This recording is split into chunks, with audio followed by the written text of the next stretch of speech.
Your parents will spend weeks researching the perfect vacation. They'll compare hotels, read reviews, map out every restaurant and excursion. They'll plan that trip down to the hour. But ask them what happens if they can't take care of themselves someday? Silence. Maybe a subject change. Maybe a quick, we'll figure it out when we get there. Here's the uncomfortable truth. Most seniors spend more time planning a 2-week vacation than they do planning for the next 20 years of their lives. And when the crisis hits, a fall, a diagnosis, a sudden decline, it's the adult children who are left scrambling to make impossible decisions with no roadmap. Today, I want to talk about why this happens, what's really going on beneath the surface, and most importantly, how you can help your parents take the initiative before it's too late. This conversation could save your family years of stress, guilt, and conflict. So let's get into it. I'm Julie Mayers with Keller Realty, your go-to real estate expert here in Central Oregon. And one of my specialties is working with seniors who are navigating major life transitions, including downsizing, relocating closer to family, or moving into communities that offer more support. I've been serving families throughout Deschutes, Crook, and Jefferson counties for years now, from Bend to Redmond, Prineville to Madras. I've helped seniors and their adult children work through some of the most significant decisions of their lives. And what I've learned is that the real estate piece is almost never just about real estate. It's wrapped up in so many bigger questions. Where will I live as I get older? What happens if I need help? Who's going to take care of me? What kind of burden am I placing on my children? These are the questions most people avoid. And I get it, they're scary. They force us to confront our own mortality, our vulnerability, our loss of independence. Nobody wants to sit down on a Saturday afternoon and talk about what happens when they can't drive anymore or when they need help getting dressed. But here's what I've seen happen when families don't have these conversations. A health crisis hits, and suddenly adult children are flying in from Portland or Seattle or California, taking time off work, arguing with siblings about what mom or dad would want, all while trying to make major decisions about care facilities, home modifications, or selling the family home. It's exhausting, it's heartbreaking, and so much of it is preventable. So today, I want to break down why seniors resist planning for their future care and give you some practical strategies for opening up this conversation with your parents, gently, respectfully, and effectively. Let's start with the big question. Why don't people plan for their own future care needs?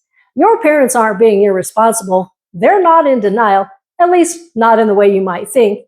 There are some very real psychological and emotional reasons why this planning gets pushed aside, and understanding them is the first step toward having a productive conversation. First, there's the identity issue. For most of their adult lives, your parents have been the caregivers. They raised you, they took care of their own aging parents. They've always been the ones in charge, the one who handles things. Asking them to plan for a time when they'll need care flips that identity on its head. It asks them to see themselves as vulnerable, dependent, diminished. That's a painful shift, and most people resist it instinctively. I see this all the time with longtime Central Oregon residents, folks who've been here for decades, who built their own homes, who remember when Bend was a small mill town and Redmond was mostly farmland. These are independent, self-reliant people. The idea of needing help doesn't sit well with that identity. Second, there's the uncertainty factor. Planning a vacation is concrete. You know where you're going, when you're leaving, what you want to do, but planning for future care, that's full of unknowns. Will I need care at all? What kind? For how long? Will I have dementia? Or will I be as sharp as a tack until the end? The uncertainty makes it feel impossible to plan, so people just don't. Third, there's fear. Fear of losing independence, fear of being a burden, fear of nursing homes, and losing control over their own lives. These fears are powerful, and they often operate beneath the surface. Your parents might not even be able to articulate why they don't want to talk about this. They just know it feels bad, so they avoid it. And finally, there's the magical thinking. This is the quiet hope that somehow things will just work out, that they'll stay healthy until they're 95 and then pass peacefully in their sleep. It's not realistic, but it is comforting. And as long as nothing forces them to confront reality, they can keep believing it. When you understand these underlying reasons, you can approach the conversation with a lot more compassion. Your parents aren't being stubborn or careless, they're human. Now, let's talk about what happens when families don't have these conversations, because the cost of avoidance is real and it falls heavily on everyone, especially the adult children. I've worked with families right here in Central Oregon who were thrust into crisis mode overnight. Dad has a stroke and ends up at St. Charles in Bend. Mom falls and breaks a hip at their home in Sun River. Suddenly, there's a hospital social worker asking about discharge plans, and nobody has any idea what mom and dad would want. Can they go back home? Is the house safe? Especially these homes up in Aubrey Butte with multiple levels, or the older ranch homes in Prineville that might need modifications. Do they need in-home care? Can they afford it? Should they move to assisted living? Which facility? There are options in Bend and Redmond, even over in Sisters, but which one is right? Who's going to handle their finances? Do they have a power of attorney? Where are the important documents? These questions come fast and they come all at once. And when there's no plan in place, adult children are forced to make gut-wrenching decisions under pressure, often without knowing if they're honoring their parents' wishes. I've seen siblings torn apart by these situations. One thinks mom should move to Portland and be closer to them. Another thinks she should stay here in Central Oregon, where she lived for 40 years and where her community is. One wants to hire in-home care through a local agency. Another thinks a facility in Redmond makes more sense. Without clear guidance from the parents themselves, these disagreements can turn into lasting rifts. And then there's the financial piece. Care is expensive, whether it's in-home help, assisted living at one of the communities here in Bend, or skilled nursing. When families haven't planned, they sometimes discover too late that there aren't enough resources.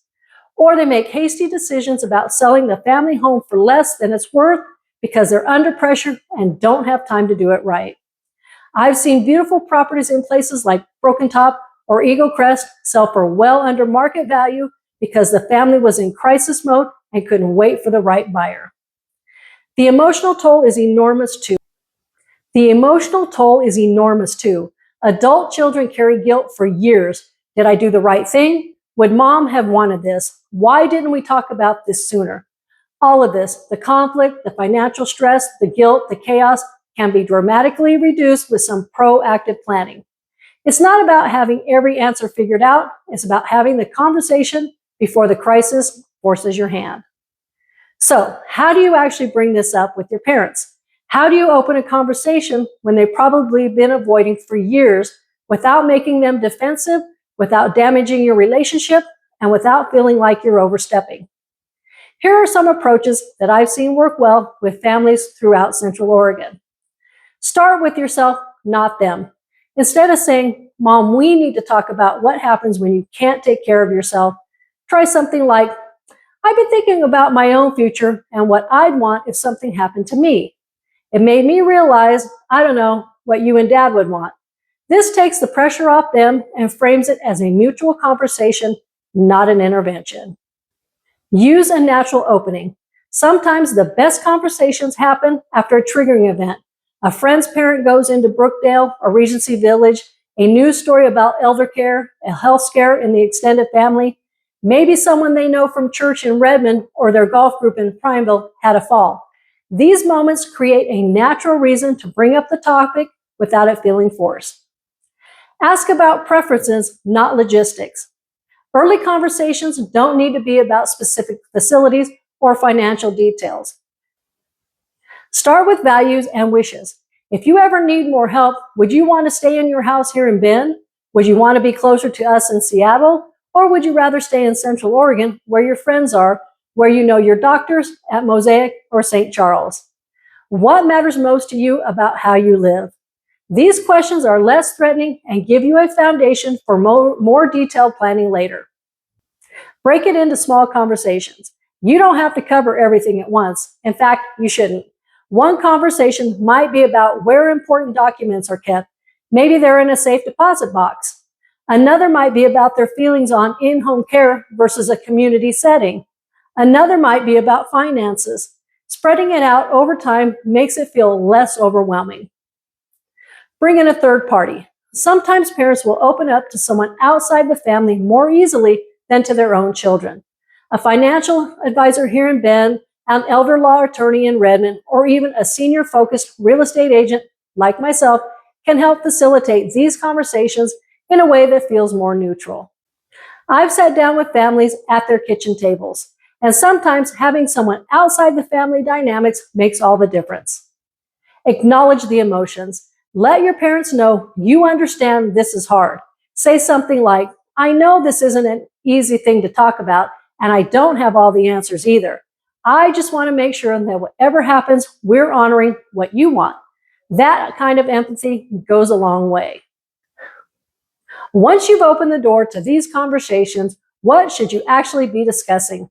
Let me walk you through the key areas that every family should cover, ideally well before any crisis hits. First, legal documents.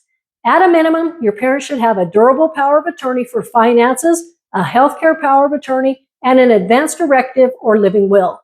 These documents designate who makes decisions if they can't, and they spell out what kind of medical care they do or don't want. Without them, you could end up in court trying to get legal authority to help your own parents. There are excellent elder law attorneys right here in Central Oregon who specialize in exactly this. I'm happy to share some referrals if you need them. Second, housing preferences. Where do they want to live as they age? Are they committed to staying in their current home no matter what, even if that means installing grab bars, widening doorways, or adding a main floor bedroom? Are they open to downsizing from that 4-bedroom in Northwest Crossing to a single-level home in a 55-plus community? Here in Central Oregon, we have some wonderful options. There are active adult communities in Bend and Redmond for folks who are independent but want less maintenance. There are assisted living and memory care facilities throughout the region.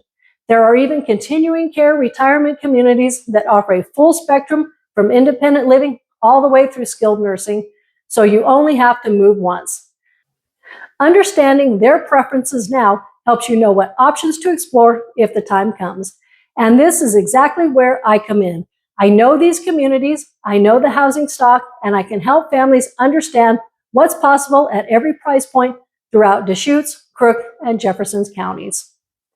Third, care preferences. If they need help with daily activities, do they want that help to come from family, from hired caregivers, or from a facility? How do they feel about accepting help? What are their biggest fears about losing independence? There are excellent home care agencies serving Central Oregon from Bend to Madras to Prineville, and I can connect you with people who do this compassionately and professionally. The more you understand your parents' values here, the better you can advocate for them later. Fourth, finances.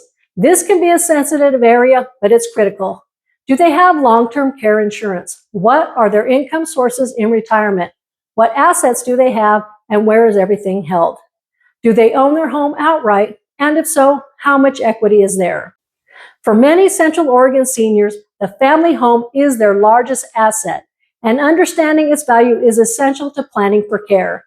I offer complimentary home valuations for seniors and their families who are thinking through these questions. You don't need to be ready to sell. It's just helpful information to have. Fifth, the family plan. Who's going to take the lead if something happens? If there are multiple siblings, maybe one of you is here in Redmond and another is California.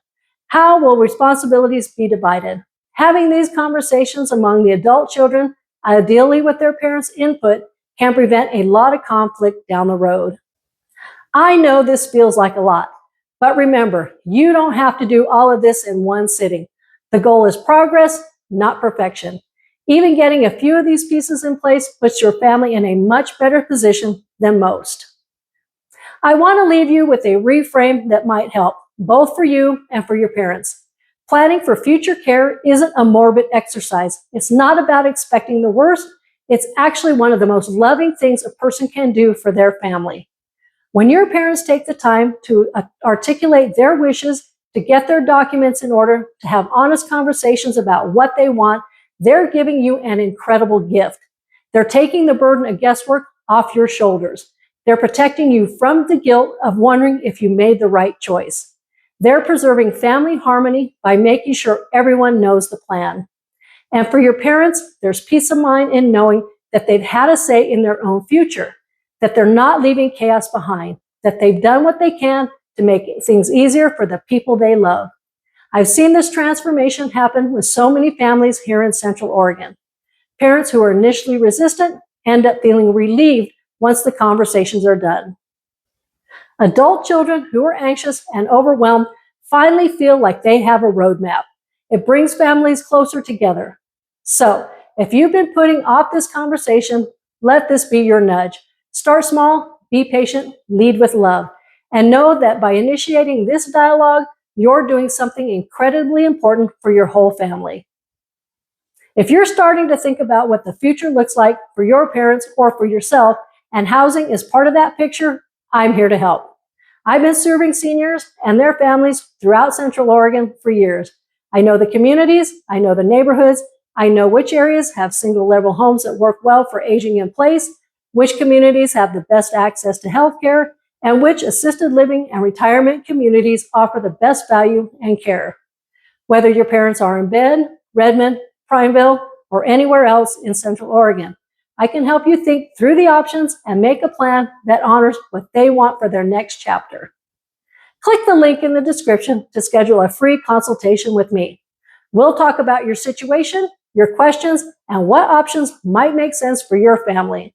I'll also give you a complimentary home valuation if that's helpful, because understanding the value of your parents' home is often the first step in understanding what's financially possible.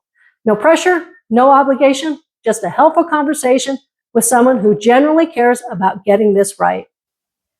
If this video resonated with you, please hit that subscribe button and share it with someone who might need to hear this message. These conversations matter, and the more families who start having them, the better. Thank you so much for watching. I'll see you in the next one.